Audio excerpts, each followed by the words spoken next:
Hello, hello, hello. Good evening, one and all, and once again, welcome to the well, still, no name for it yet, but the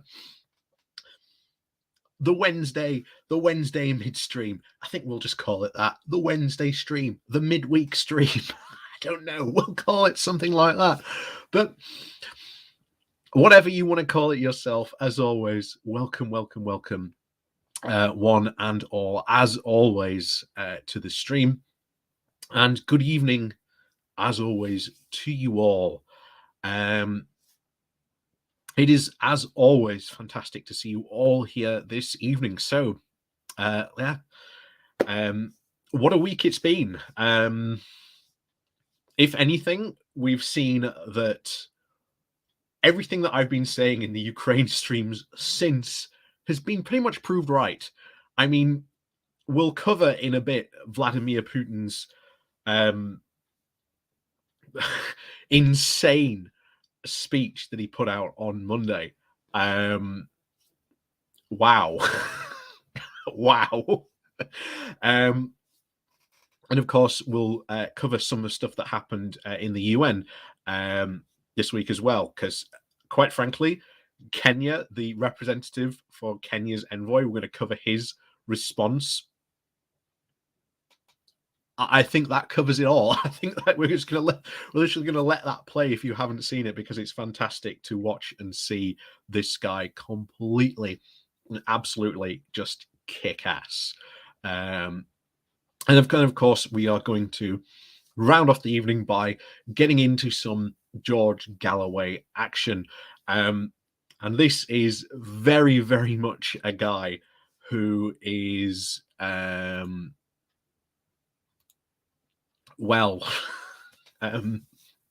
no way to put it. He is basically pro-Russian imperialism, probably because he gets a lot of money from Russia today. And if anything, obviously from PMQs today, we saw Keir Starmer today call for Russia Today to lose its broadcasting license here in the UK. That would certainly be a big step, and again, part of the sanctions on Russia I would certainly like to see.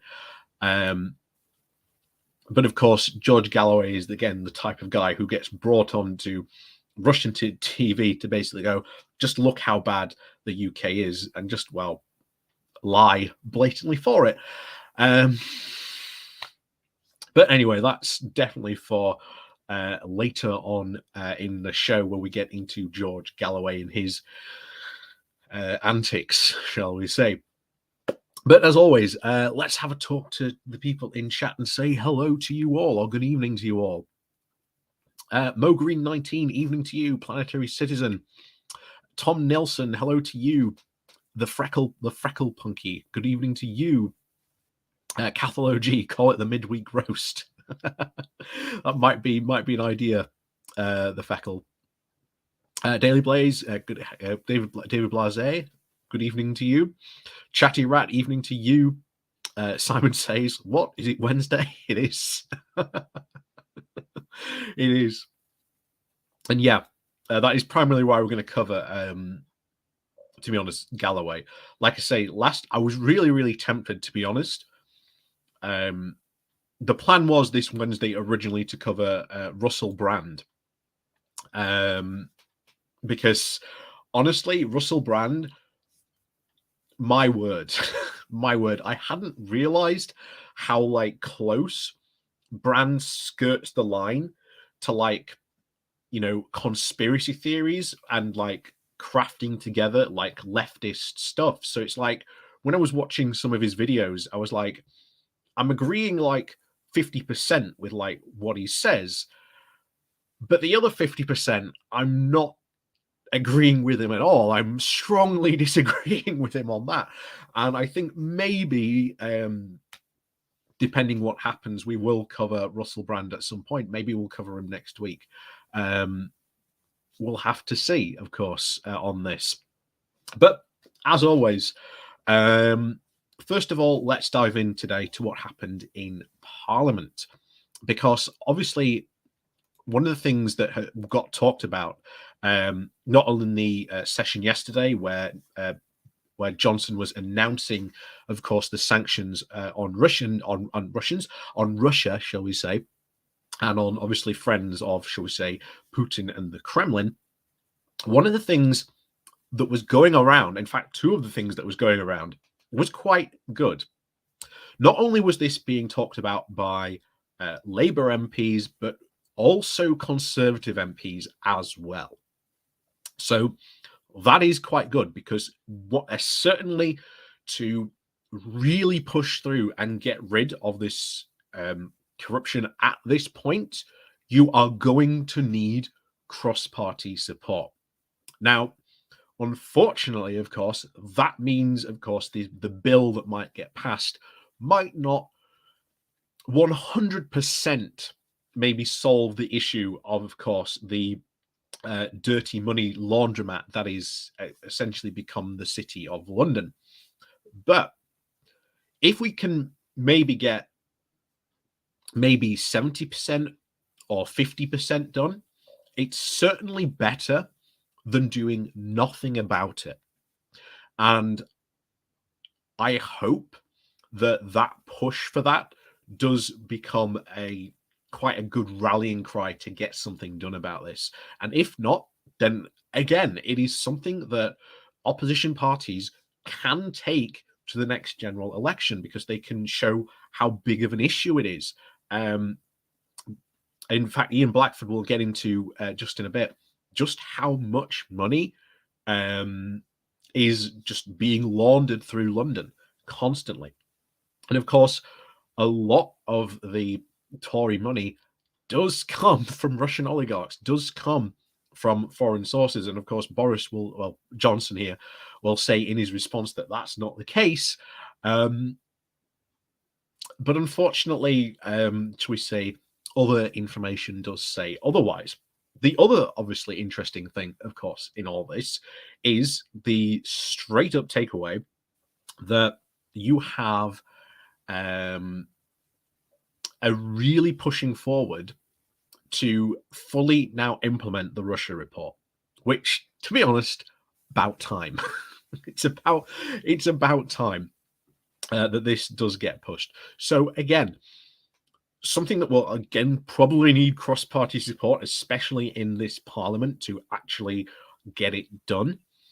But could we see like an opposition motion to maybe implement some more of the Russia report, maybe go more further on like revealing the nature of who owns what, and forcing people to not give anonymously anymore, but saying you now must have a name attached to that money, almost certainly will be good things going forward. And as I said, if this means that maybe we have to sort of give something up, so be it. This is, again, as I just said before, this is a case of I'd rather get half of something done than nothing at all. So this is almost certainly, again, something that is going to need cross-party support. And we saw lots of Conservative MPs, not only yesterday, but today in Parliament as well, calling for that implementation of the full recommendations of the Russia report. So obviously we'll have to see how that goes. And very interestingly, of course, as I've said before, most of the MPs that were calling for the full implementation of the Russia report were the classical One Nation Tories who aren't very, shall we say, friends of the Brexiteer fringe or the ERG in the party, but also, as I've said before, the Northern Research Group, the Northern, the NRGs, the Northern Research Group people, and a lot of the new crop of the 2019 MPs were very, very clearly voicing their opposition. And I've said this before, a lot of those new crop of 2019 MPs are desperate not to be tarred with the same brush as the other Tories. They are desperate to try and distance themselves as much as they can. Yes, we might be for the Tories, but we're not that type of Tory, if you get what I'm saying here. So will it work? Of course, this will be their strategy going into the next part of the coming into the next general election. So it'll be very interesting to see how that strategy would work. But as always, this might be indeed quite interesting to see how this rolls or how this goes forward. So let's get into today what Ian Blackford had to say in the case of all this Russian money going especially into the Conservative Party. Not only that, but of course in the City of London as well. In fact, this has been a problem for years. And in fact, one of the things he's going to bring up, of course, is the fact that he went to Boris Johnson as the Foreign Secretary to raise this issue. And he would say, look, we'll work with you to help get this issue done. And that was 5 years ago. And as you can see, in the course of 5 years, they haven't really done anything about it. So let's get on today with this. Let's see what Ian had to say about all of this. Thank you, Mr. Speaker. Yesterday, this side of the House made clear that the SNP stands united against the Russian invasion of Ukraine, and this needs to be included with tougher and stronger sanctions. But as the chair of the Foreign Affairs Select Committee rightly said, we shouldn't be waiting for Russia to attack others to clean up the corruption and Russian money which has been fueling in the UK. Under the Tories, a sewer of dirty Russian money has been allowed to run through London for years. And like I say, I'm actually glad this is really being brought up a lot. I am really glad this is being brought up a lot. This was talked a lot about when the Russia report was released a few years ago, but then very, very quickly almost died off into nothingness. So it's really good that we are seeing, once again, the idea that this is a really serious problem that needs to be talked about. And one of the things that we really need to push forward, of course, is the fact that the Tories said they'd do something about this and then decided not to do anything about it in the end. And again, if they do nothing, by the way, this is again something that opposition parties can take to in the next general election and even make this potentially an election issue.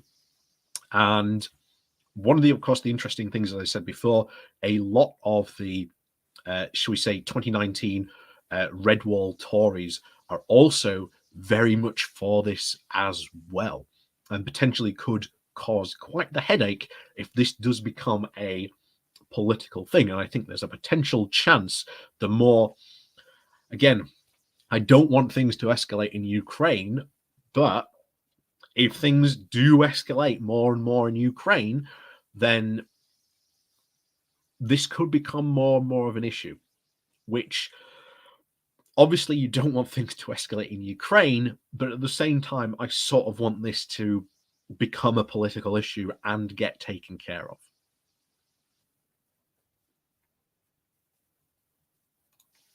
I went to the Prime Minister, the then Foreign Secretary, in 2017, and I raised the issue of limited partnerships, 113 of which have been used to move $20.8 billion out of. Think about that. $28 billion. This is absolutely an insane amount of money. Insane. But it just goes to show you the problem of the scale of the problem here. That is the law that is known as the London laundromat. And this has been an issue for quite some time. And it's not just Russian dirty money here. It's a lot of dirty money being laundered through London. So it's not just Russia here that is a problem. It's a larger problem that unfortunately London has very much become almost an epicenter of. In fact, yeah, you are right on that. Oh, no. Where is it? There we are, Simon. Yes. Sorry, Simon. Yes.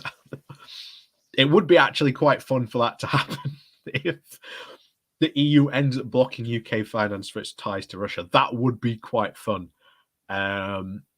if it does end up being brought about because of that. That will be quite fun to watch. It'd be fun to watch the Brexiteers' heads explode very recently, because a lot of them very recently in Parliament were rising to say, how they condemn Russia, and they acknowledge, of course, that this is there's a problem, that these sanctions need to be laid. Also, you'll notice a lot of those people were very, very heavily for trying to raise, of course, the defense budget from I think it was 2.5% of our current GDP to about 3%, which there was a fantastic target there for some people on the Labour benches to attack, but unfortunately no one did. You could have easily turned around and said, well, it's strange how the Tories will suddenly say that there's money for the defence budget to raise up, but strangely there's almost no money at all for local councils or the levelling up money that Rishi Sunak says there isn't enough money in our treasury to be able to do this, or money for the NHS, etc., etc. So could have been a very good line of attack, especially for Labour to take on from that. Russian banks. Corruption on an industrial scale. Why did the Prime Minister do nothing back then? And why is he still doing nothing now? Prime Minister. Mr. Speaker, that I'm grateful to him. I think that he was right to come to me then, and I've always enjoyed talking to him, as I've told him many times. I think he's right on the issue. We do need to stop corrupt Russian money in London and every other financial capital. That's why we've already taken the steps that we have taken, but we are going much further to uncloak the true owners of Russian companies and Russian properties in this country, and high time, Mr. Speaker. No country is doing more than the UK to tackle this issue. In Blackford. Again, what exactly policy-wise is Johnson and his government currently bringing to the table to actually deal with this? We haven't actually seen anything yet. Yesterday, there were talks of a new economic crime bill. Now, of course, we don't know what that currently is yet, nor do we know what the details, of course, of that bill would be yet. But like I say, once I know, I will almost certainly be doing a video on it, because it will be interesting to even see what, shall we say, the Tories, Priti Patel, think economic crime actually means, and what is it to this country. Because again, economic crime has been running rampant really since 2008 in this country, not only just, of course, the London laundromat, but various other things as well. We've seen things like the Panama Papers expose a lot of dirty money, primarily, again, to the London laundromat, that has shown just the wide scale, of course, of this problem. Mr. Speaker, that meeting was 5 years ago, and I offered to work with the Prime Minister 5 years ago, and nothing has happened. The truth is that Russian oligarchs who give the right people in power a golden handshake have been welcomed into London for years. Their activities weren't stopped, they were encouraged. And plenty of these golden handshakes just so happened to find their way into the coffers of the Conservative Party. Mr. Speaker, £2.3 million, in fact, since the Prime Minister took office. And leading... Now, I am glad Ian Blackford brought this up. However, Johnson in his retort, and we'll get into this just very briefly, is going to be very, very right in his retort against what Ian Blackford has said here. You may not like that he is right in this case, but hey, even a broken watch can be right twice a day in this case. American think tank has publicly raised concerns, and I quote, about the close ties between Russian money and the United Kingdom's ruling Conservative Party are a block to stronger sanctions. Yep. How can our allies trust this Prime Minister to clean... And that is actually quite true. a lot of, I think, probably in the coming days, if there is more escalation, in fact, I wouldn't even be surprised if it's happening now. If the USA diplomatically is very, very leaning on the UK to go a lot further, a lot harder on its sanctions. We saw that again repeated today, that the sanctions weren't hard enough. And we saw it repeated yesterday when Johnson first announced the sanctions, that they weren't going hard and far enough, that there was a lot more, of course, that we could have done to really damage them. Up dirty Russian money in the UK when he won't even clean up his own political party? Will he finally commit to giving up the 2.3 million his party has raised in from Russian oligarchs? Prime Minister.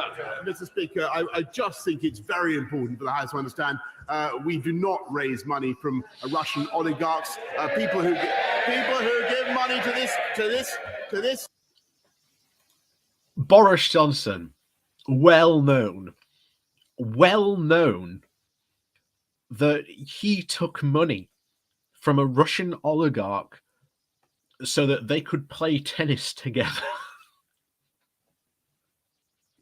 Well known. Not only is that well known, that is well publicized, that is an ironclad fact. So that is going to be an ironclad fact on that point. So again, lots of obviously roaring in Parliament over that very thing. We raise money from people who are registered to vote on the UK Register of Interest, and that is how we do it, Mr. Speaker. And I think his there should have been yells for prove it. Prove it. Open the books.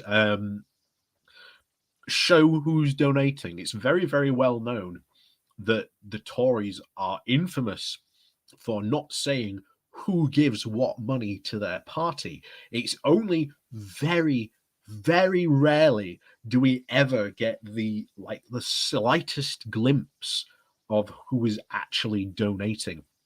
And remember, I think is it like a quarter of donations to the Tory party come from like 10 people.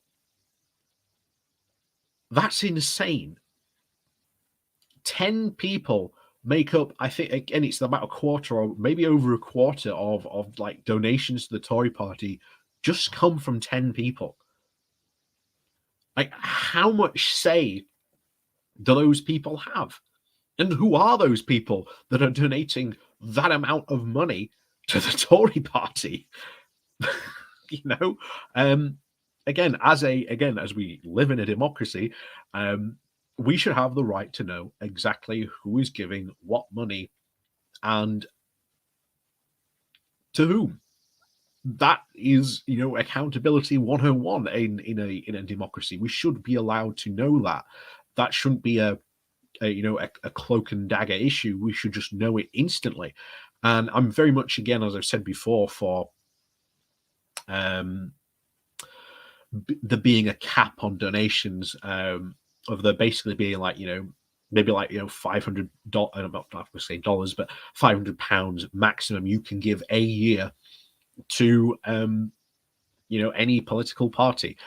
I'm not sure, obviously 100% sure how that would work, but of course we said before, I think it was last week, we broached the issue, of course, of our parties being publicly funded. And of course, that is quite a delicate issue, because a lot of people are very, very against the idea of the Tories being obviously publicly funded in that way. Not only just the Tories, but all the political parties being funded in that way. But if we did move towards that model and say, right, you can't have any outside donations at all, it is all publicly funded. And of course, there are ways to do this. One of the ones we went through in the article is that every UK voter gets like a little slip once a year, which basically represents like £3, and you say, I want all £3 to go to the Labour Party, or maybe you want £2 to go to the Labour Party and £1 to go to I don't know, the Lib Dems or the Greens, or something like that. I think that will be quite a good idea. I think that would be a good scheme. Of course, there are obviously finer kinks. That's just the grand idea in general. But I think that would be an actually interesting, good start into maybe sort of publicly funding the political parties here in the UK. And of course, once that's gone, that eliminates the idea. And of course, you have anybody that takes any outside money for any purpose whatsoever just immediately loses the seat. I think that would probably please a lot of people. But again, the idea of trying to publicly fund like our political system is very, very not, shall we say, very wanted at this time by our voting public, who don't really trust not only all the political parties with public money. Indignation. His indignation is, I'm afraid, a bit much coming from somebody whose very own Alex Salmond is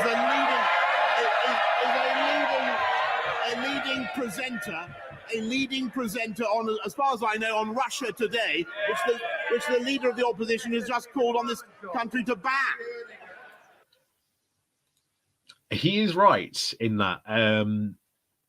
Alex Salmond is a presenter on Russia Today, and I think that should be addressed. I've said before, anyone who, to be honest, presents like on Russia Today, especially if they are in here in the UK, should absolutely be seriously questioned. Well, why are you working for, again, a Russian state-backed news network? I don't know if you've ever seen, there's a really fantastic documentary, by the way, on Russia Today. I think it's called The World According, that's it. It's a BBC documentary, and it's called The World According to Putin. It's very, very good and well worth watching for that. So it doesn't matter if he's no longer part of the SNP. He does still have a lot of ties into the SNP, even if he is no longer a member of the SNP. Remember, just what is it? 2 years ago now? There was a war between what was called the Salmondites, people who backed the political ideas and the legacy of again Alexander Salmond, and of course the Sturgeons, who of course backed Nicola Sturgeon's. So he does still have a lot of influence in the SNP, like it or not.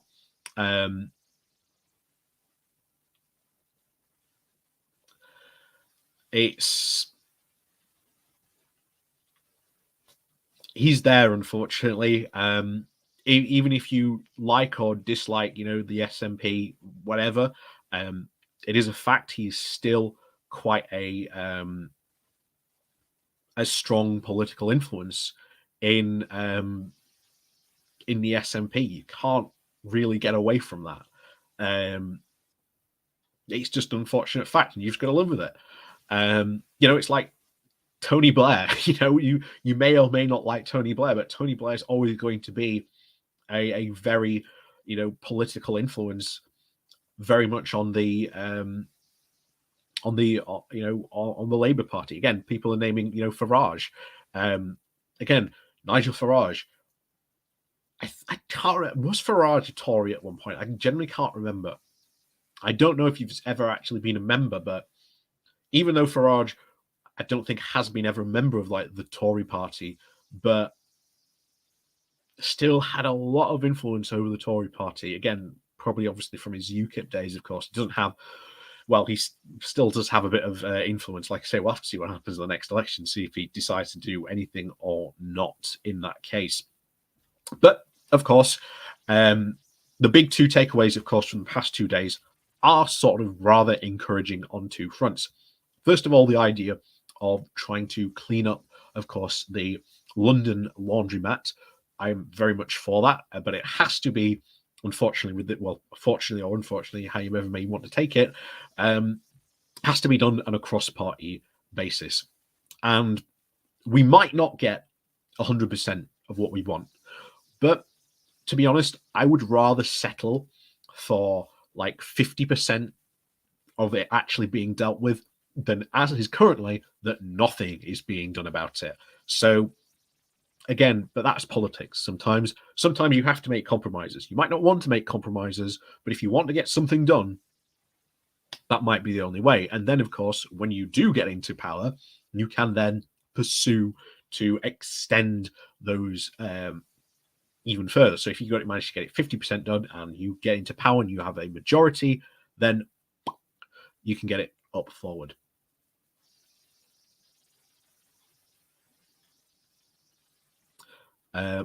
Sarah Jessica Forte, I'm not correcting you, BHM.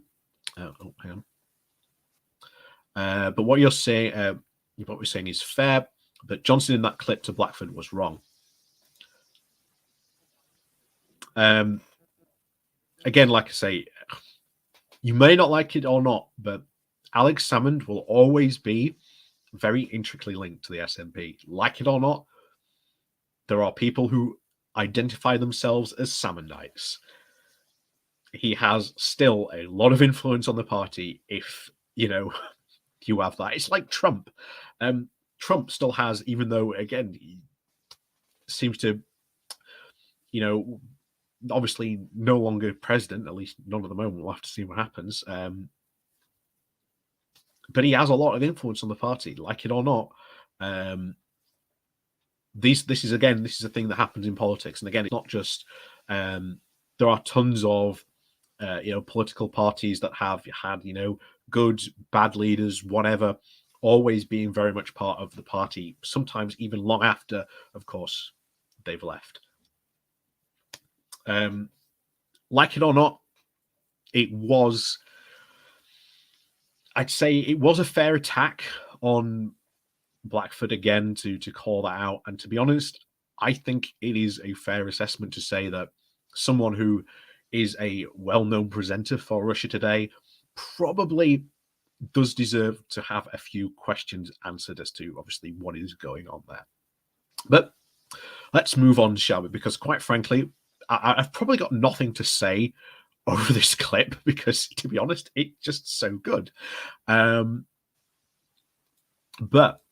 we are going to cover what went on in the UN yesterday.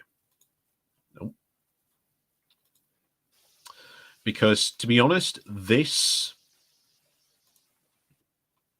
was quite easily the best response to the system on this. You can't really deny it, but of course this comes obviously as a response to Russia invading Ukraine. Let's not mince words. What happened? Putin has sent troops across the border, currently into the rebel-controlled areas of Ukraine, and they are there now. That is Ukrainian territory. He has sent troops in across the border. Something which a lot of leftists were saying, Putin's not going to do that. Putin's never going to do that. Don't be silly. A lot of lefties have really died on a hill in the past 2 days. Really died on a hill in the past 2 days. Trying to carry, unfortunately, a cross for Putin and basically blatant Russian imperialism. And of course, the worrying thing, of course, even more worrying, is that in that agreement that Russia has signed recognizing these two republics, or should we say the Republic of Donetsk and Luhansk, I don't know if they're going to be two or separate, I don't know. But he has pledged military support, including establishing military bases, essentially saying that Russia is going to establish a permanent military presence, meaning that those Russian troops are now there to stay.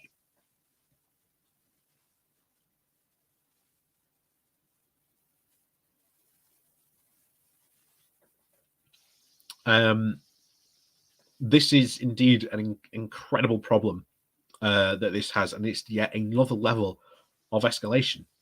And if you saw Putin's wild, rambling speech on Monday, where he basically said, we gave birth to Ukraine, and if necessary, we will take it out.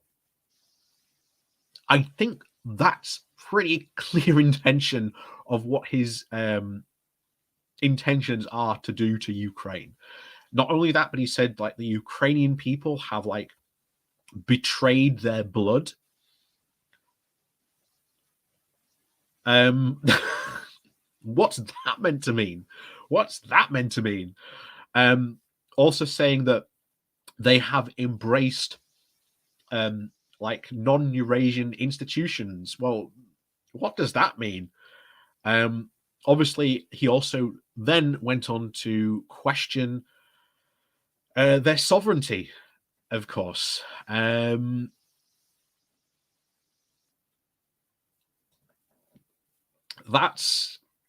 was insane. That was honestly, it was like if you ever play Hoi 4 and you're trying to like prepare like to go to war, and you're like trying to justify a war goal on another country in Hoi 4.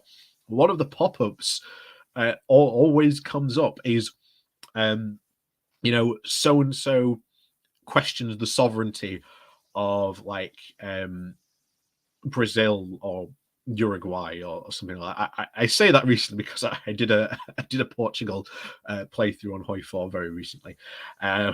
Just the only countries that could come into my mind. But it did really remind me just of a pop-up you get in Hoi 4. And it was really it was absolutely illuminating because Putin spelled out in no two cents of a word he wants Ukraine back in Russia. He considers it rightful Russian territory and he wants it back. And for a lot of people saying that, oh, it's okay if we just give Putin these two areas, he'll just stop at that. In that speech, he constantly talked about retaking Russian territory, and not just USSR territory. He talked about the fact that it was wrong for Lenin to give up the Russian Empire and establishing those borders that he considered like the historical borders of the Russian Empire, like the true historical borders of Russia, which includes parts of like Poland, like certainly like the Baltic area, Finland, the Baltic states, so Latvia, Lithuania, and Estonia. Yeah, that certainly puts paid to any of the idea that Putin would just stop at Ukraine. He clearly wouldn't.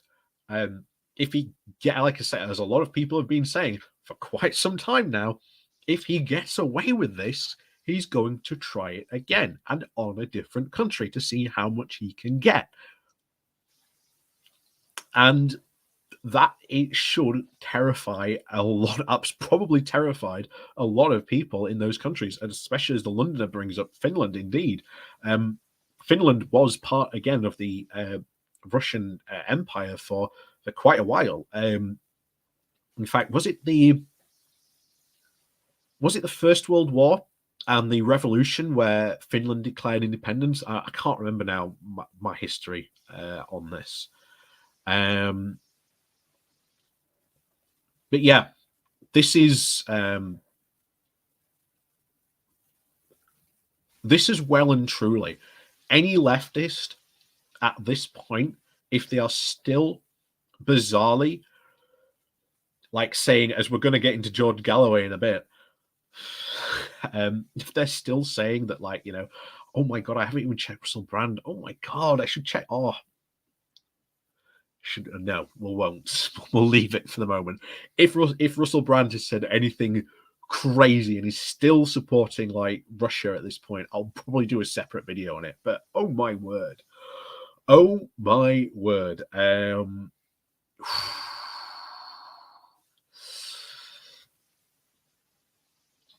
yeah, pretty crazy. Haggard Shanks, hasn't he got away with it already? Isn't he there now? True, he is there now. He is there now at this moment in time, which is again the unfortunate time. Oh, Cathal G, good evening, good night to you.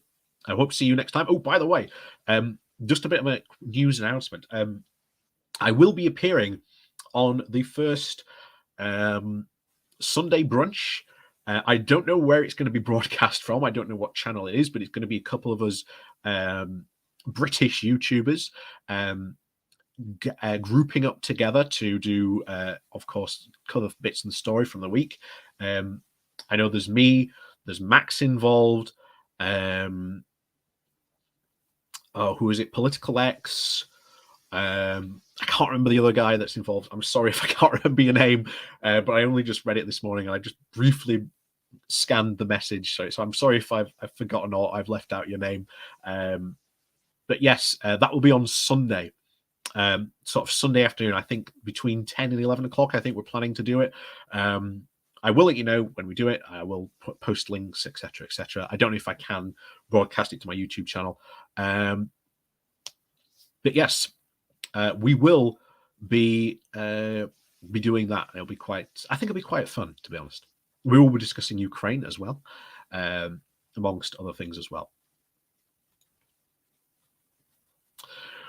So yeah, so that bit of news there. But yes, on to this. So obviously, Putin did his insane speech, and by the way, he worried. What is it? Let me try and pronounce it correctly. I can't even say it correctly now. Azerbaijan. Again, butchering his name. I can't even say it correctly. I can't even say it. I'm going to properly psych myself up to say it. Again, itself a former breakaway territory when the USSR broke up, to a point where the president had to phone up to get confirmation from Putin that he didn't have any territorial aspirations on Azerbaijan. Thank you very much, Hanks, for that pronunciation guide. So they actually had to, the president actually had to phone Putin up and get assurances that, you know, they weren't going to be, they were going to be, suddenly invaded next after Ukraine. After all, he did talk about in that speech reclaiming rightful Russian territory. Again, Azerbaijan, one of those, shall we say, former Russian territories. So anyway, let's get into this because quite frankly, I'm probably not going to pause it at all, but this was such a fantastic speech by the representative of Kenya. This just absolutely hits the nail on the head. Kenya is gravely concerned by the announcement made by the Russian Federation to recognize Donetsk and Luhansk regions of Ukraine as independent states. In our considered view, this action and announcement breaches the territorial integrity of Ukraine.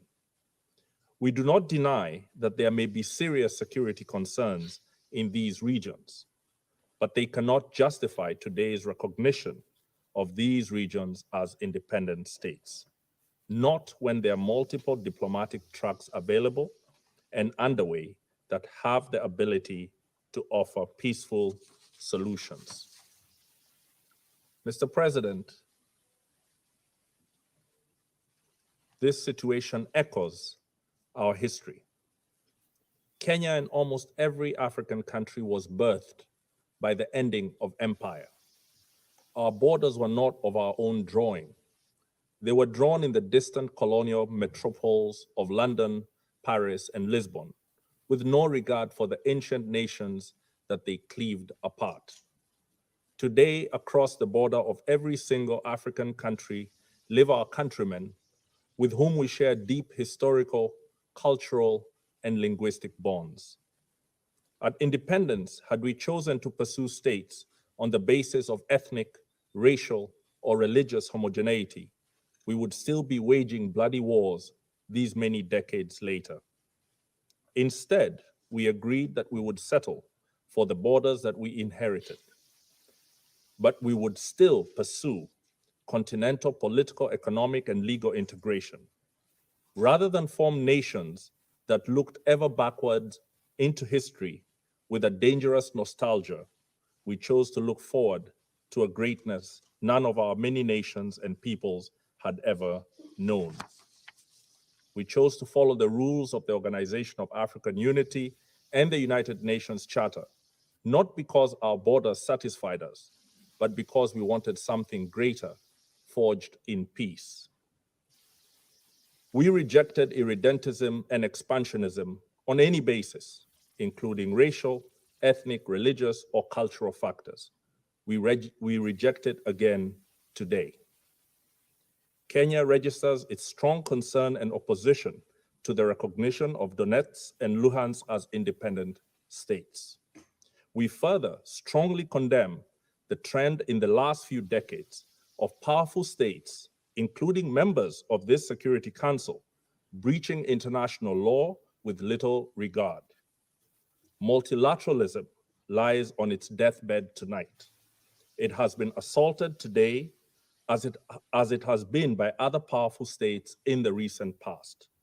We call on all members to rally behind the Secretary General in asking him to rally us all to the standard that defends multilateralism. We also call on him to bring his good offices to bear to help the concerned parties resolve this situation by peaceful means. Let me conclude, Mr. President, by reaffirming Kenya's respect for the territorial integrity of Ukraine within its internationally recognized borders. Thank you.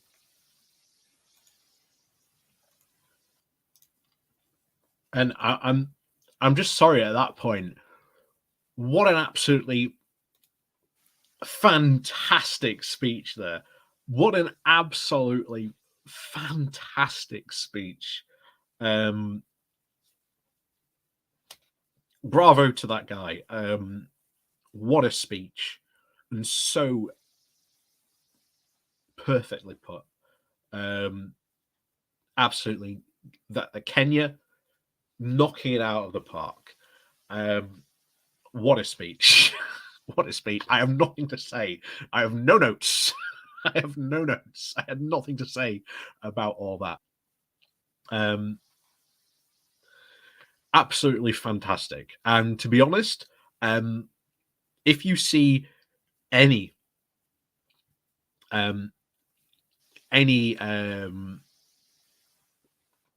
lefties still out there, still saying that Russia is in the right, that it's not the aggressor, that it's somehow America somehow forcing Russia to invade, Ukraine, please send them that video. Please do. It will probably make their heads explode. But yes. What an absolute speech. What an absolute corker. What an absolute corker of a speech that is. Quite absolutely fantastic. Can you link the video? Sure.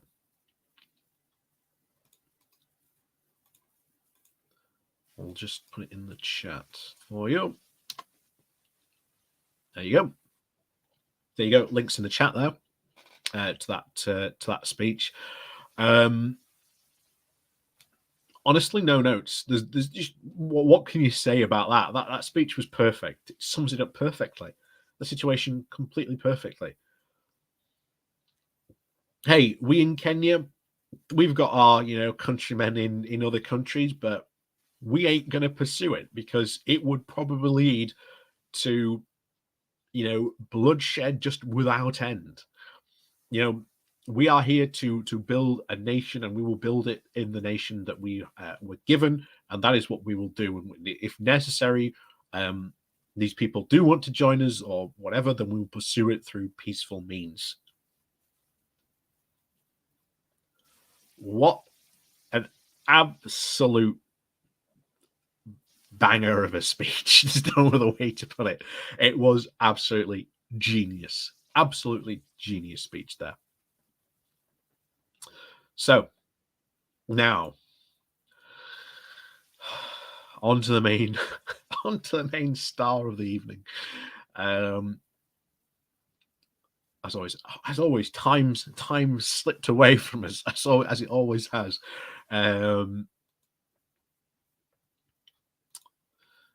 So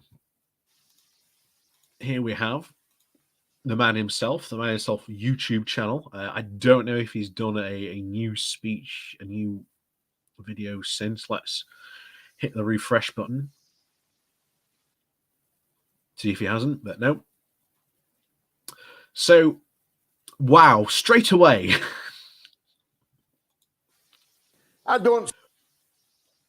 Straight away, if you can see the title of this video. Let me expand it there.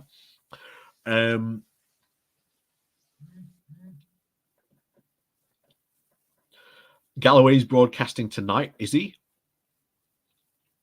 So he's literally about to go live in like 5 or 10 minutes on this crisis. Oh, tell you what, I'll watch that tomorrow. And I don't know, we'll see.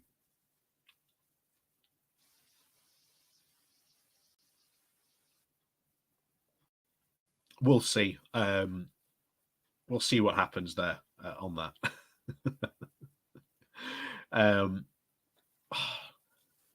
Do we respond to George Galloway live? He's going to go live. I'll tell you what, we'll see.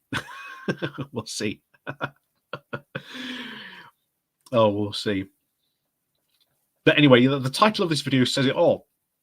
If, quote, NATO tanks aren't withdrawn from Russia's border, there will be a military and technical response. Here's the thing. There are no tanks at the border. It's certainly not the way that Russia has, shall we say, put forces at the border of Ukraine very recently. Not any way at all. You cannot say that at all. They haven't done that at all.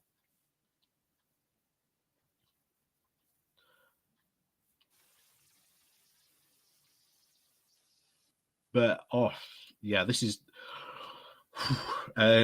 grab onto your hat, people, because this is going to get insane. And by the way, I saw someone else say this, but doesn't George Galloway here look like a villain from like a Batman show? I mean, he does. He looks like Gotham City's in the background, and he's like taken over the Gotham City broadcasting network, and he's about to broadcast his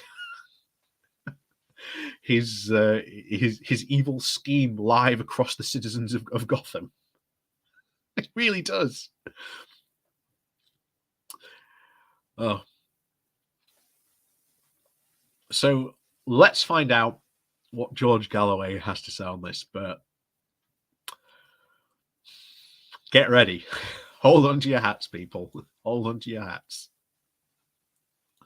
I don't speak for Russia. I don't know the Russian mind in this.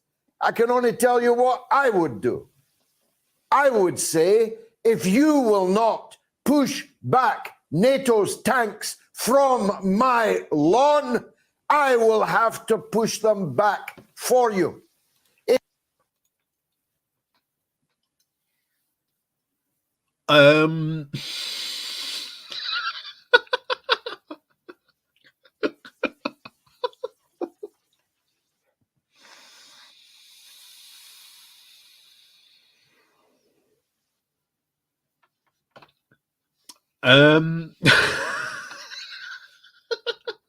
George Galloway, the anti-war campaigner, basically saying that if he was Vladimir Putin, he would go to war not only against Ukraine, but all of Europe.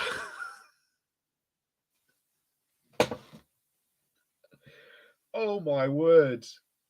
Oh my word.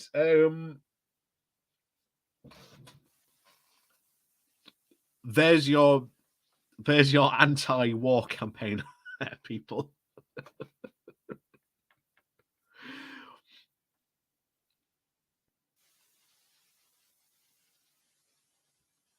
Oh,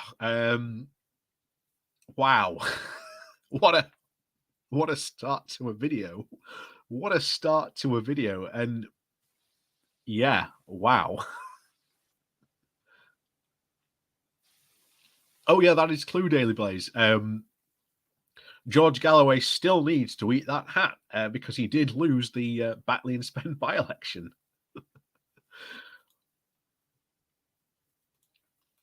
If you continue to encroach further and further to the Russian state borders, I'll have to do something about it. It will be military and it will be technical, to use the... Again, George Galloway, noted, of course, for his opposition to the wars in Iraq and Afghanistan, basically saying that if he was Vladimir Putin, he would invade Europe. Oh my word. Oh my word. He's literally... Oh, I knew Galloway had gotten bad, but I didn't realize he'd gotten this bad. Words that the Russians use. I have no idea what that military technical response will be, but I suspect that the West and its satrapies will not like it. This has been a war of choice, not by the West, as you keep hearing on the state-mandated British Broadcasting Corporation, because Germany and France are in the West, not by the international community, because Germany and France and Russia and China and India and Iran and the Arab world and the African world and the Asian world are all part of the international community. You arrogant hypocrites, what they mean is the Anglosphere, the AUKUS, Australia, UK, US, the Anglosphere, the Five Eyes. That's what they mean by the West. That's what they mean by the international community, and it's time. The entire world told them, your days of ruling the waves, your days of ordering other people around and invading and occupying them at will are over. Invading and... Holy moly. Holy moly.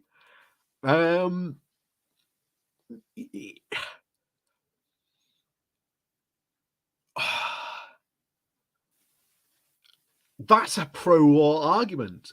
And that's not just a pro-war argument for invading Ukraine. That's a pro-war argument for just kickstarting World War III.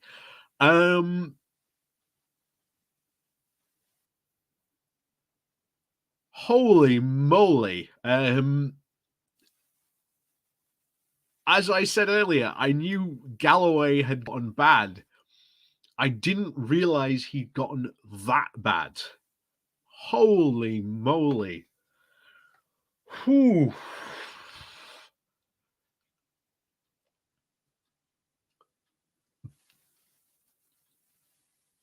So we take it then that Jesus, I don't even know how to respond to that. That's like, and Galloway here in another video has accused the West of promoting war. He's just made a pro-war argument for Russia to start World War III.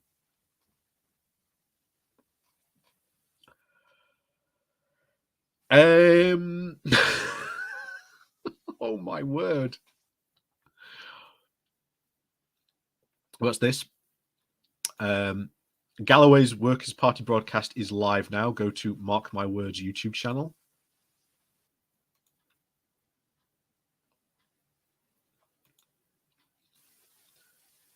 Is it here?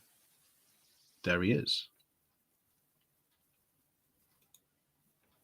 None of that has happened, and as far as I can see, will ever happen. It was just another lie, like the Iraq War WMD lies. We're either ruled by idiots who believe the things that they tell us, or by knaves who don't believe them but are wicked enough to try and mislead us. There has been no Russian invasion of Ukraine. Not a single Russian soldier is in eastern Ukraine, in the two breakaway republics, which have now been officially recognized by Russia and by other countries like Cuba and Nicaragua and Syria and so on. Now, let me be clear about something. I'm not rejoicing at the situation in eastern Ukraine. Far from it. I'm crying about it. I believe that the Minsk agreements were the best solution to the crisis in the east of Ukraine. Now that they have ended up in the trash can of history, yeah, you are right, let me Paul. quickly reprise them to you. It demanded the Minsk agreement signed by the Ukrainian government and the German. What I've been saying a lot recently about a lot of these leftists, Russell Brand, we covered very recently, Corbyn as well, now even Galloway, are basically denying the actual reality of what is going on the ground. We know Russian troops have crossed the border into the occupied territories. We know that to be true. Had been toppled in a coup, a violent coup. He'd had to run for his life. The parliament was burned down. Anti-Russian laws were immediately passed by legislators. No, he wasn't thrown over a violent coup. He was voted out by the parliament. So these two breakaway republics would not accept that. So in that line of control, you are right now hearing daily killing. 14,000 You are right now hearing killed. Pro-Russian propaganda. By the way, by the main. This is straight up pro-Russian propaganda. This isn't anything else. Like the very fact that he denies reality of like Russian troops haven't invaded. He's pursuing the lie. I don't even have to listen to the rest of it. Just from the part there we heard, I guarantee you he's right now pursuing the lie that the Ukrainian government is actually being taken over by a right-wing cabal of, fascists. And it is right that the Kremlin and Russia goes in to protect these people. That is pro-Russian propaganda. Right now, he's spewing pro-Russian propaganda within the state of Ukraine. Russia was not a party to the Minsk agreements. Its signature does not lie upon Russia was part of the Minsk agreements. Them to succeed. They very strongly wanted them to be observed, but they were never observed. Even as late as last week, Russia Putin broke the Minsk agreements, by the way. They signed them, French they were part of them. President, They the broke German them. Chancellor, and others, that the Minsk agreements be implemented as the only solution to the conflict in eastern Ukraine, but they have gone up in flames. Indeed, the Ukrainian regime in Kiev never had any intention of implementing those agreements. So there's not a single Russian soldier, not a single Russian tank, not a single piece of military hardware Let's see how belonging to quickly I get Russia banned. in eastern Ukraine, but the entire world has gone mad, describing it as a massive invasion of Ukraine without a single shot being fired by Russia, a single Russian soldier on the ground. Now, Russia has taken permission from the Duma to move its forces as peacekeepers into eastern Ukraine, but they What will double probably speech? not even be necessary because the Ukrainian What double speech? What absolute double speech? He's just said that, oh, there's no troops in Ukraine, but oh, Russia's had to move this into this peacekeeping operation. It's had to put its troops in there. That is an invasion of Ukraine. That is a straight up act of naked aggression. This is absolute. He's spewing pro-Russian propaganda. This is straight up pro-propaganda.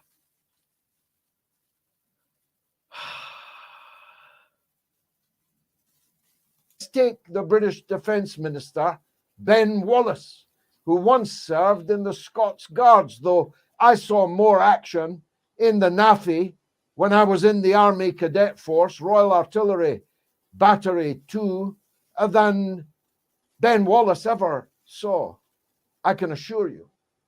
But Ben Wallace, yeah, I see you in chat there, chatty rat. that his regiment, hold on, I'm going to the just Scots copy Guards, and paste that just to had kicked get it in. Russia's arse Let's just in the Crimean War and could do so again. Let me examine that statement in closer detail. The Crimean War ended 166 years ago. What's the before Crimean Russian War got to Revolution, do with the before current the conflict? overthrow of the Russian Revolution? So 3 regimes ago, 3 epochs in Russian history ago.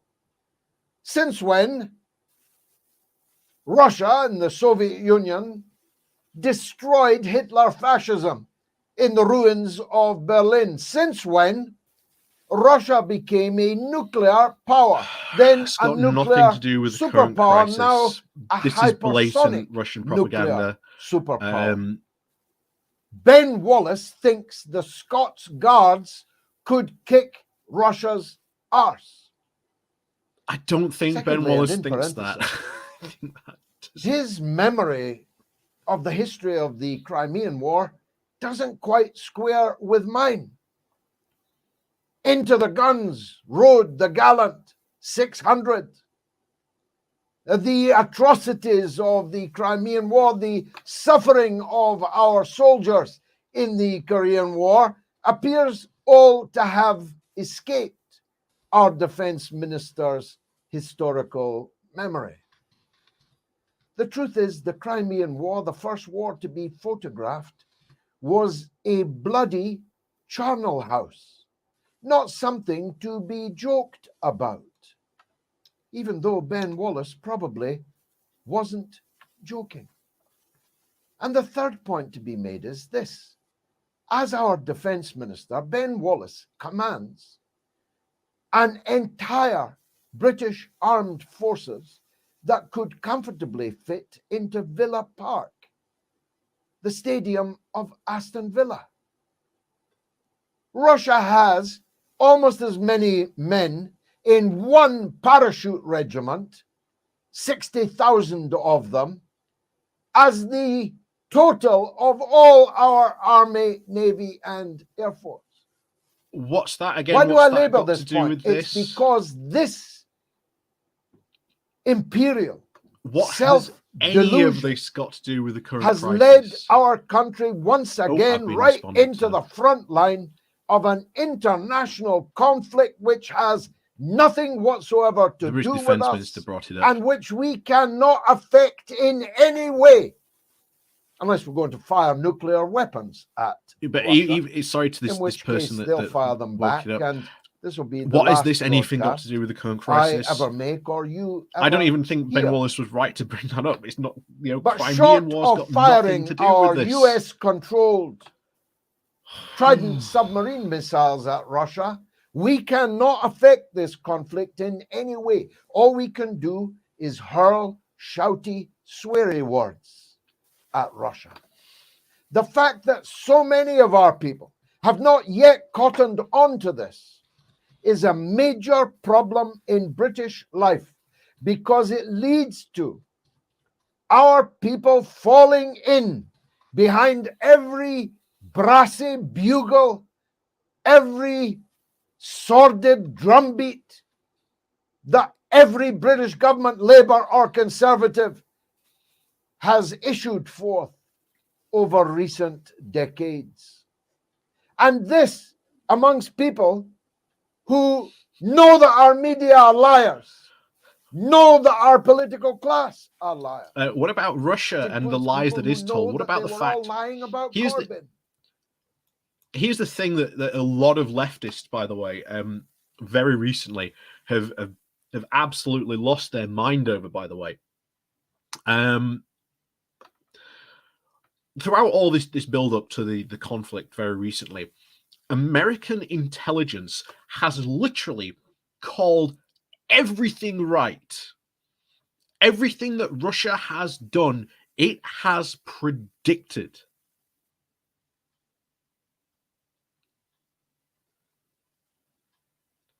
It has fully predicted this.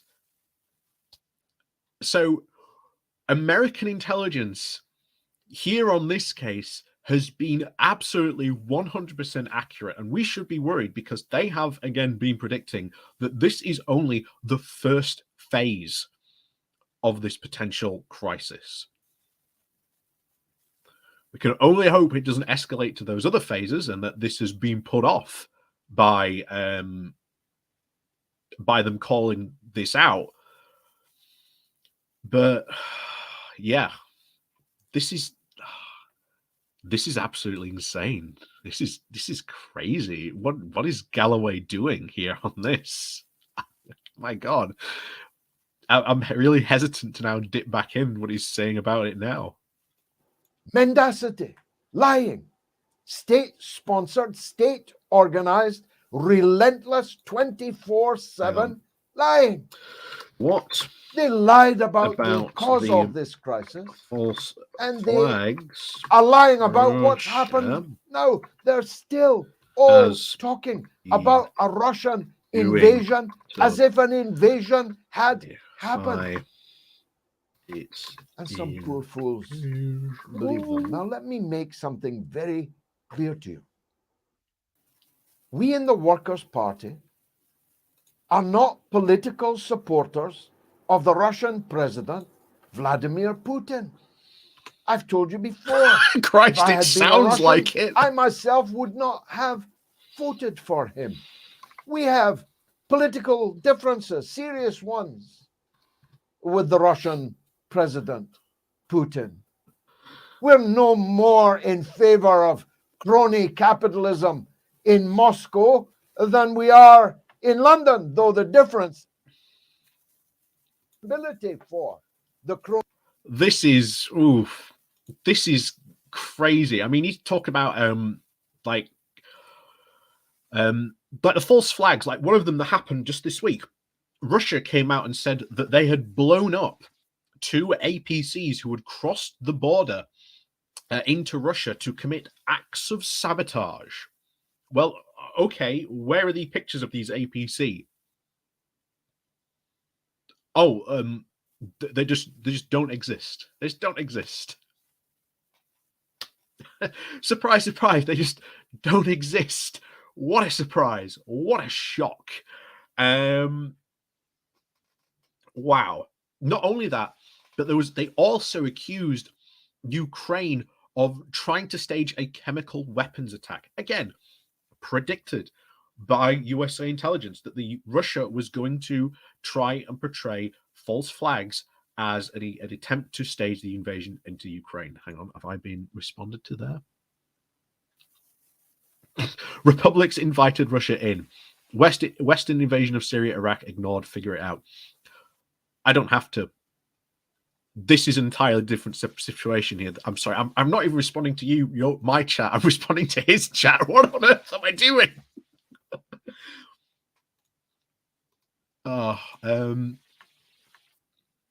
This is insane. I'd be speaking to you tonight in German, except I wouldn't be speaking at all, and you probably would be in no place to listen. If not for the Red Army, Hitler fascism and its successors might still be ruling. What's that again? What's that got to do? Oh my God, what's this got to do? What's this got to do with the current crisis? All of Europe, that Russia, as a country, as a people, is deserving of rather more respect than they are shown by our political class, and they're armed with typewriters, journalistic auxiliaries. We insist on that. We give no blank checks to Putin or any other country, state, political party, political force. We treat each issue on its merits. And here, the merits are clear. As is now abundantly clear, our country and the rest of NATO gave solemn and binding assurances to the Soviet leader Gorbachev, who later became, albeit briefly, the head of the successor state of Russia.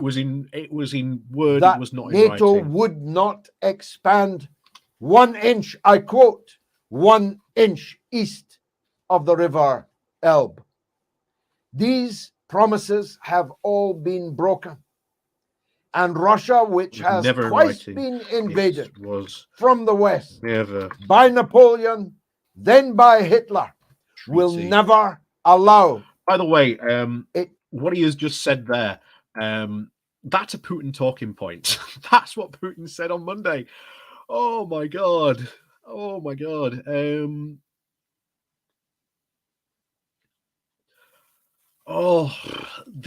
He is clearly pro. Wow. I haven't seen anyone so Putin in so much of this.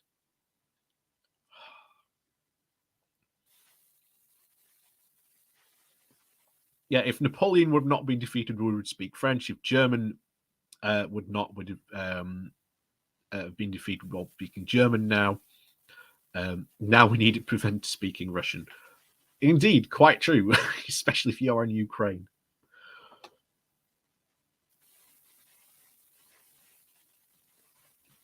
Bowler Hatman, the representatives of US and Britain have never the power to give such assurances. It's true. The whole idea, one of the big core things about this, of course, like NATO expansion, is Ukraine has every single right to go and join NATO. It has every single right. It's a sovereign right for it to do. We want to join NATO. Fantastic. Go at it. NATO, on the other hand, has said several times, even before this crisis escalated, like France and Germany had said, we're not going to allow Ukraine into NATO. There is no crisis because France and Germany alone can veto Ukraine's joining of it.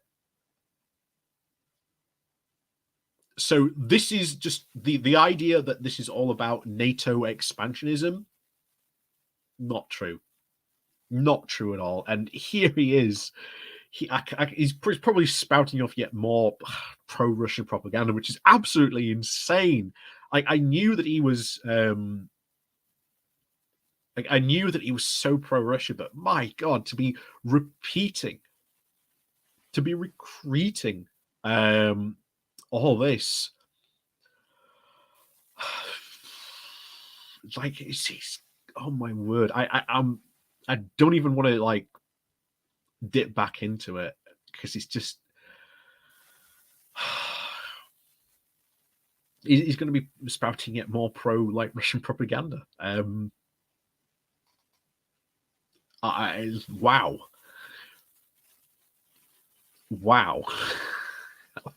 You know, sometimes you see some things and you just left speechless. But you know, I called this, of course, you know, George Galloway, Putin's puppy. But wow. Golan Heights, I could talk to you about how the American embassy has Right. been moved. Yeah, now he's engaging in whataboutism, and while it is true, of course, you know, America has done bad things as Britain has, and all this. Yeah, yeah, worse than Ben the J reporter. Yeah, I didn't think that would be possible. You are right here. While you are right here, you know, all this is you know bad, and you know, obviously, you know, America's done all this other bad things, etc., etc.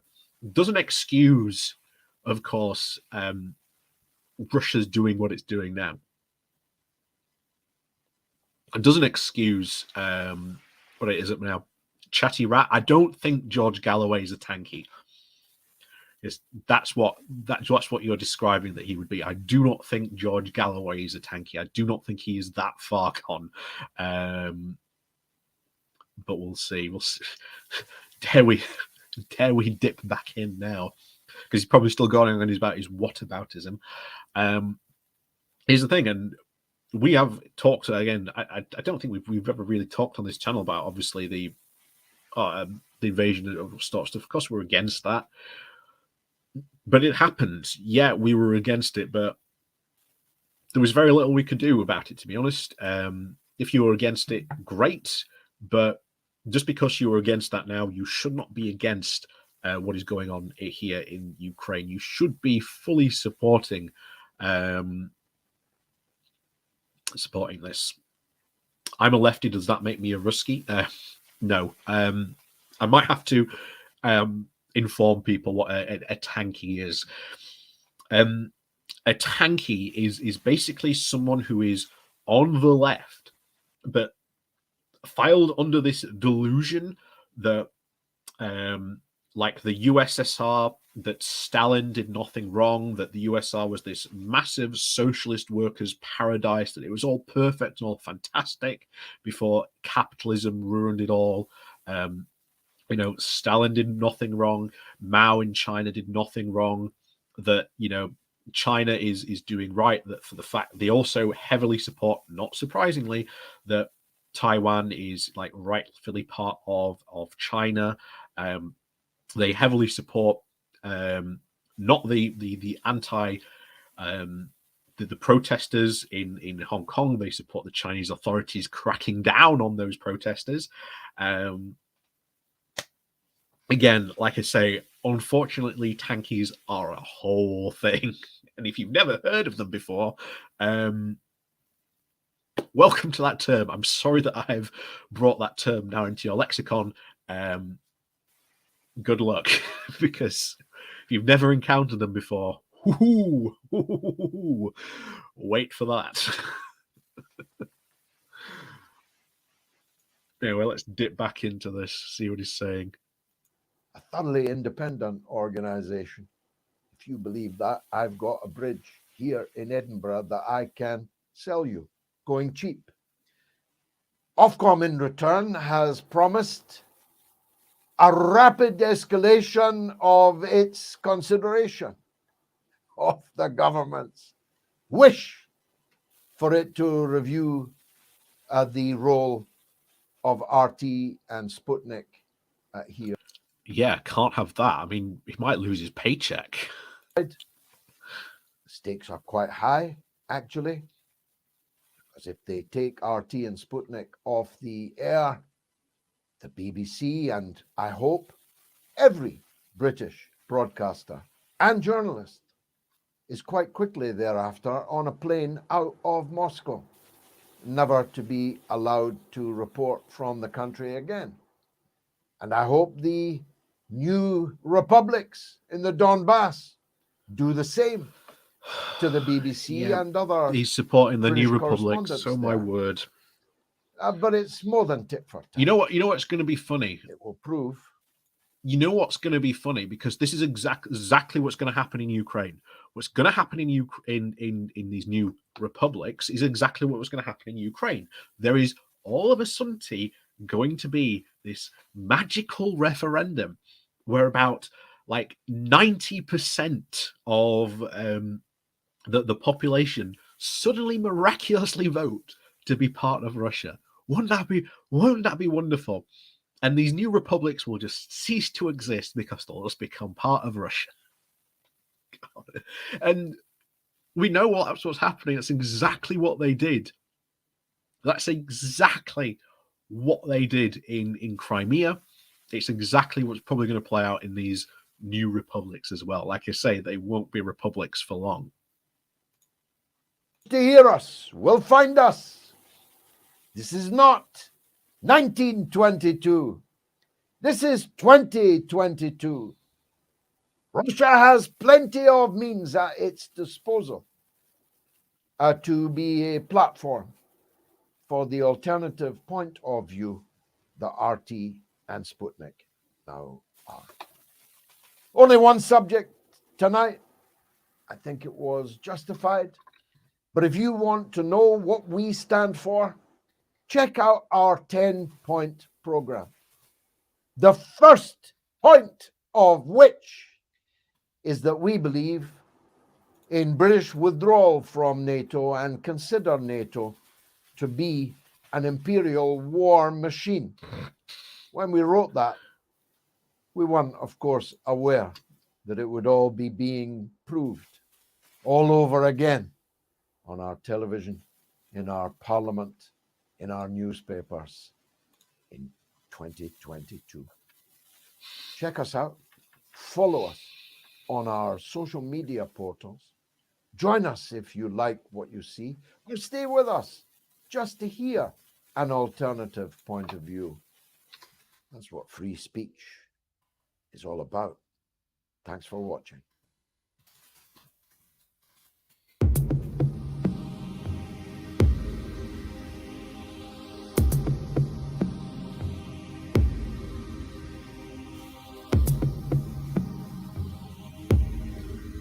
And that looks like it's it.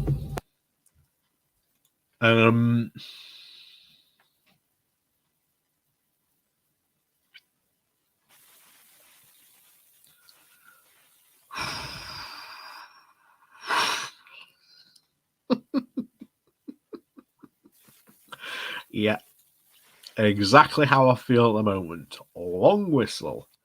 Holy moly.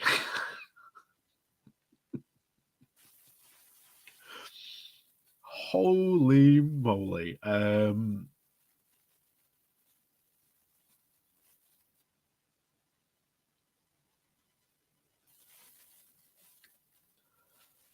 Wow.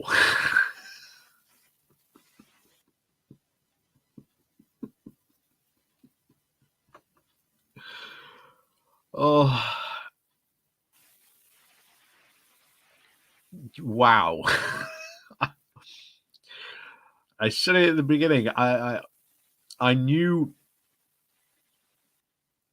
George had gone. I knew he'd gone that bad, but I didn't realize how bad he'd gone that way. I mean, wow. First of all, we see him in this one here in Get Your Tanks Off My Lawn, making a massively pro, not only pro invasion of Ukraine, but pro World War III argument from the guy who made his name as being like the pro peace advocate if you remember him during the Respect Party days. Jeebus.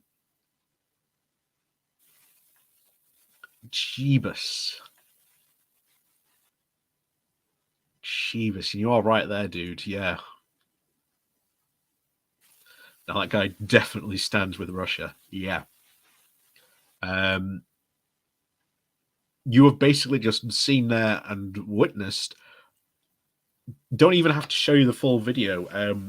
Like I say, we called it out right there. That's blatant Putin propaganda. There was another one I was going to cover.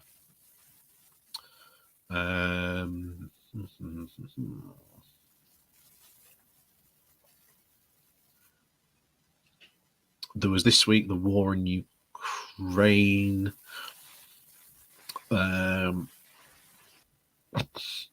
Yeah, the first casualties of war is truth, and the rhetoric against Russia proves it. Wow. He did an interview, and I don't know if no, I don't have really time to watch it, but he did an interview. If you want to watch it yourselves, he did an interview with a guy called Caleb Maupin. And if you don't know who Caleb Maupin is basically like the American version, I think, of George Galloway, being everything as like pro-Russian as he can. And yeah, they have an interview about this. Maybe we might watch it next week, but oh boy.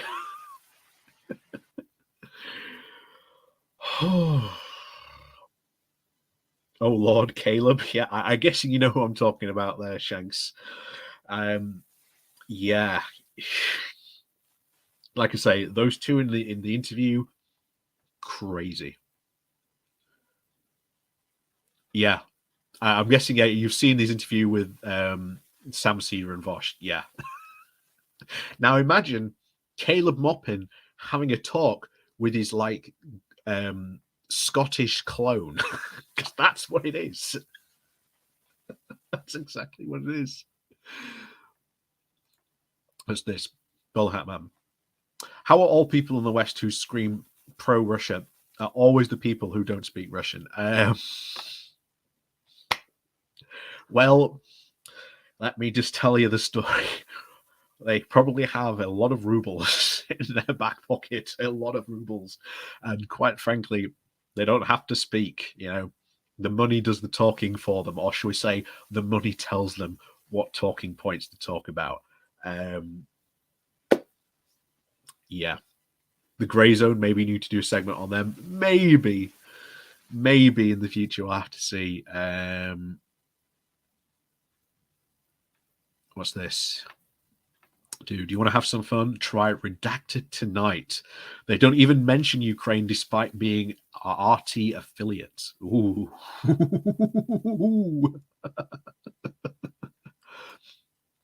Daily Blaze, and don't worry about it, my friend. I've always said, if you've come away from people like this, and people like George Galloway, that is a massive win. That is a massive win. And to be honest, there were a load of people in chat chanting on Galloway to, like, you know, be good and saying, oh my God, what you're saying, George, is so right. He was repeating Russian propaganda practically word for word. Practically word for word. But, wow. It's not very often you see Russian propaganda to that extent, but oh my indeed. Hey, X9D, hello to you. But do we watch another one? Do we dare watch another one? Do we dare watch another one? Has he got a nice short one?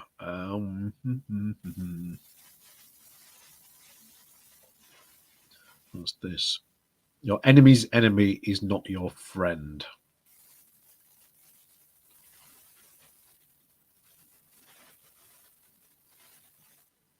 that might be about, again, a lot of the big Russian propaganda. One of the things, again, we talked about in that video was the fact that Russia is calling Ukraine's government far right. Like I say, if you want to check the last parliamentary elections, far right parties got like less than 2%. I think it was like, no, it was actually 2.5% or something like that. That is like less than other European countries. By that very justification, you could say like the Netherlands is like a far right run country because of the vote that the far right got there that year. You could say, you know, all sorts of countries are far right just based on that assumption. Again, like I say, of course, it's quite bad, of course, that there are obviously neo-Nazis in their military. But then, of course, Russia has the Wagner Group. I don't think George Galloway will even touch or even mention, of course, the Wagner Group. Yeah, like I say, a very problematic group. And of course, like I say, you could say that's whataboutism. But to be honest, the Wagner Group is 10 times worse than the fact that, again, Ukraine has a bit of a far right problem. We'll say that, but it doesn't still mean that Ukraine gets to be invaded by Russia when it's clearly not far right, especially in terms of its government. That's again part of its stuff as well. Yep, you are right, Ben Shaw. Yep, free Palestine. Yeah, I don't really know what to do now because wow, I think in that live stream you got to see it all. You got to see it all, right from beginning to end.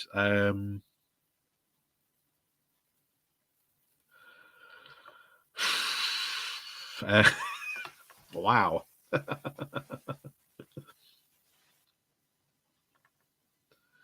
Yeah. Yes, we are. We're all aware that, of course, the US does things, Britain does things that obviously aren't right, but two wrongs don't make a right. But we are right, of course, to call out wrong things when we see them. That's that. You are entitled to continue to make that point. Like I say, a lot of, again, especially people like Galloway are making that argument that, the West's done all this, imperialism, so it's perfectly fine for Russia to do what they're doing, just carry on while they just, absorb Ukraine. Again,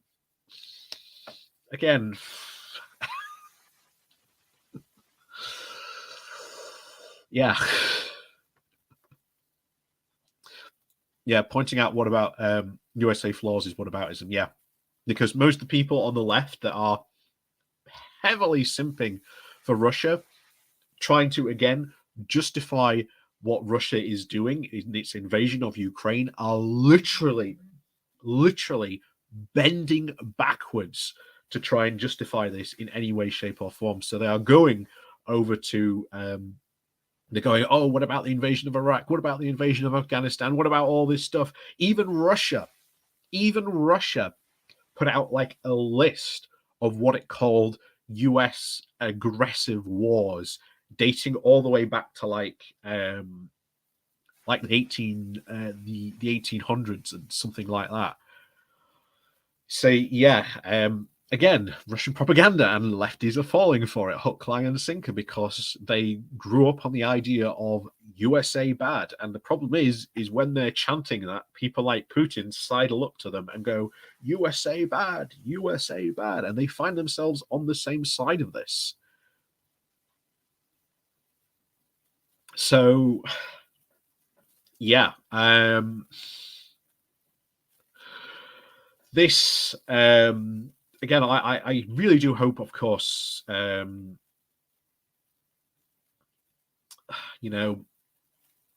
this doesn't escalate. I really do hope that there comes to be a diplomatic situation here. But to be honest, Russia here is the escalator, and especially what we have seen in the past, since Monday, Putin's ridiculously rambly speech, literally challenging the sovereignty of Ukraine, putting Russian troops now into those Russian-held territories, mean that now not only are Ukraine troops not only facing those the separatist rebel forces, but they are now also facing rebel troops. And as we've said before multiple times, Russia has said that, well, we have seen from US intelligence, I'm just going to say, oh, why are you trusting US intelligence? Because US intelligence so far has literally got every single call in this situation 100% right. And it is blowing a lot of people on the left's mind about that.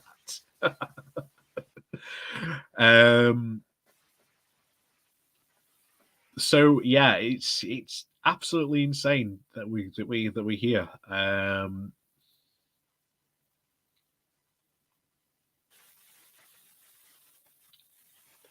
But that's unfortunately where we are, and it's such a shame that so many people left are falling for this blatant propaganda. In fact, I had someone in my comments very recently. They went. I don't understand why I'm being called a Putin sympathizer when I'm so against you. When people like you, Max, and Phil are clearly in the wrong, and I'm like, maybe we're the ones in the right on this. I think especially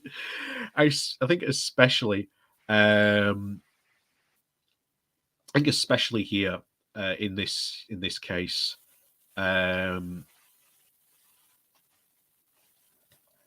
There's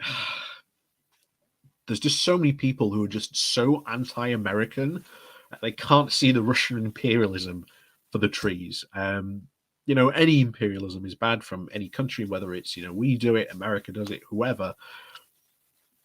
And as I said, this is the whataboutism game that a lot of these people are playing. America did, Afghanistan and all that. So clearly, Russia just gets to, yoink Ukraine. No, they really don't. Just as, again, you can be fully against, of course, what happened in, Iraq and Afghanistan, and you can say you want your stance to be anti-war. That's fine. Just don't go around parroting, Russian propaganda to try and justify this blatant act of Russian aggression. If you want to be anti-war, that's fine. You can be anti-war. Just don't go parroting, Russian propaganda to try and justify this invasion of Ukraine. Yeah. This is really crazy. Really, really crazy that we've gotten to this point. But the shocking thing has been about how many people on the left have fallen for it. Really shocking. Now, most of them are tankies straight up. So, and even they were crazy because they went crazy very recently because obviously in Putin's rambling speech, which by the way went on for about 48 minutes. So yeah, even he went. He criticized Lenin, and they all went, "Oh my God, how dare he criticize Lenin?" And then moments later, they were backing up, saying, Putin's good, while shifting troops into Ukraine. SDY, well, Hatman, I'm a former US citizen, and I have two accidental, shall I say, American children. And oppose many policies, but will never embrace Putin's actions or any other dictator's persecution of innocents. Yeah, true. That's right. You are allowed to hold that view. You don't have to bend over backwards to try and justify what Russia is doing, and that's what we're seeing happen. Unfortunately, I don't know why. I can't understand it. George Galloway is getting probably a very large payday from his Russian paymasters in certainly the coming future, by the looks of it.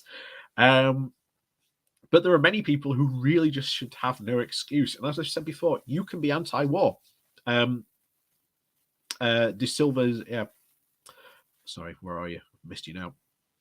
Yeah, Dwight's point is right there. Yeah, you can be You can take that stance perfectly fine, but you don't have to be like become a massive simp for Russia all of a sudden. And that's the shocking point here, that many people are falling for this. And the position you're taking here is fine. It's perfectly fine.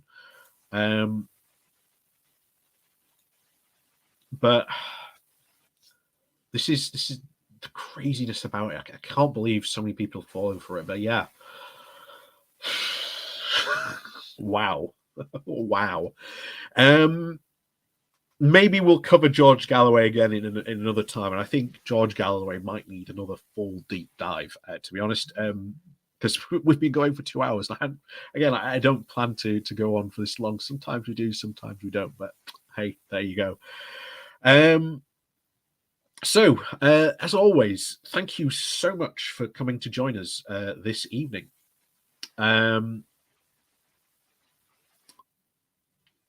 Thank you so much for coming to join us. Been so good seeing you all of this. Paul Hatman, you should do left.